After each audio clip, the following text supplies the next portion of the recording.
tout ça.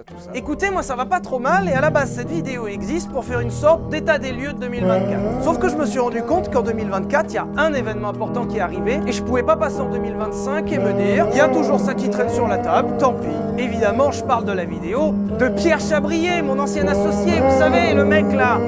Le gros angle vidéo à laquelle je n'ai pas répondu. Je sais qu'il y a des gens qui étaient là avec leur popcorn depuis 6 mois. Quand est-ce que Sylvain il va répondre? Eh ben c'est là, bonne année. Et avant de rentrer dans le vif du sujet, on va remettre un peu de contexte. 2024, c'est l'année du renouveau. Ça a été l'occasion de monter une nouvelle équipe autour de cette aventure et 2024 pour moi, c'est l'une des années les plus importantes de ma vie. Et aujourd'hui, je le dis avec fierté et sincérité, j'ai passé une année 2024 incroyable. On a fait des projets de fous furieux. J'ai conduit des voitures que j'aurais même pas osé imaginer conduire.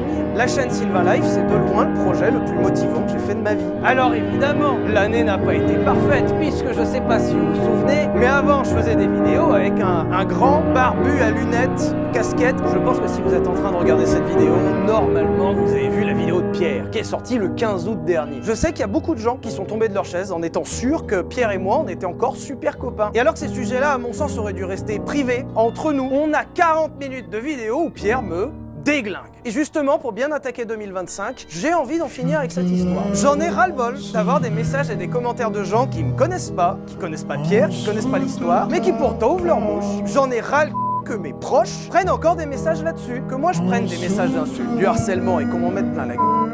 J'ai envie de dire, tant pis. Il y a un moment, t'es exposé, t'es public, ça a plein d'avantages, ça peut avoir des inconvénients, ça fait partie des inconvénients. Sauf que ce que je reproche vraiment à Pierre dans cette histoire, c'est qu'il a vraiment mitraillé tout le monde. Et ça y est, c'est officiel, j'en ai marre. J'ai tout fait ces 6 derniers mois pour que cette affaire reste privée. Vous n'aviez pas à subir la séparation douloureuse qui a été Villebroquin. Je pense encore aujourd'hui que rester sur une bonne image, exactement comme on a essayé de faire dans la vidéo du 7 décembre 2023, était la bonne solution. Encore un peu de contexte, mais rappelez-vous, lorsque Pierre fait une vidéo de 40 minutes à charge, dans laquelle je le rappelle où il me compare à Voldemort, même prononcer mon nom, ça lui fait mal au ventre. Je sais qu'il y a plein de gens qui ont oublié, mais on en est là. Et c'est pas parce que Pierre a décidé de s'exprimer publiquement que je suis obligé de m'exprimer publiquement. C'est pas parce que Pierre a décidé de rompre son engagement que je suis obligé de le rompre.